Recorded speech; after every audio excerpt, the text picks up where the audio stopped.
It frustrates me how easy it is to get better creative. In my mind, all you need is just a cultural insight. It's my belief that what you see on the surface of the consumer landscape and what's actually going on underneath are often fundamentally different things. So let's apply this to moms, right? So here's a typical quote-unquote insight we're gonna get about moms. Moms today are endlessly busy, balancing work and life obligations that increasingly seem to blur together. If you take this observation at face value, what you end up is pretty cluttered creative.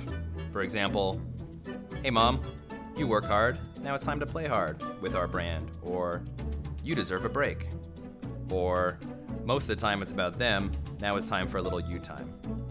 You just gotta look a little bit deeper, and you can reveal much better insights, and I think as a result get much better creative.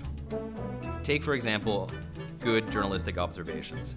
Here's one from New York Times writer Tim Kreider. He says, quote, "If you live in America in the 21st century, you've probably had to listen to a lot of people tell you how busy they are. It's become the default response when you ask anyone how they're doing. Busy, so busy, crazy busy." And here's where he gets at a really good insight. He says, quote, "It is pretty obviously a boast disguised as a complaint."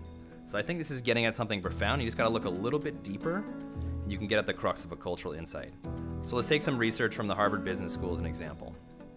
They note that back in the day, when you were successful, you showed it off by how much free time you had, how often you went on vacation, how often you traveled. But in today's fast-moving, high-productivity society, it's actually how little time off that demonstrates to people your success. So what do these little mini insights teach us? I think it teaches us that our original observation about moms was actually only scratching the surface. Our cultural insight lands in a very different place, and it's this: that in today's world, when moms tell you how crazy busy they are, they're not actually asking for your brand to come in and offer them a break. Rather, they're asking for recognition that they're a person of value and importance. So when you start with a cultural insight like this, you end up with creative that looks fundamentally different than the examples we talked about. Brands don't try to position themselves as the hero to solve mom's problems. Rather, they recognize the mom as the hero, and they situate the brand as their ally. So think about the insights you're using and ask yourself this question: is this insight truly driving impactful creative for my brand?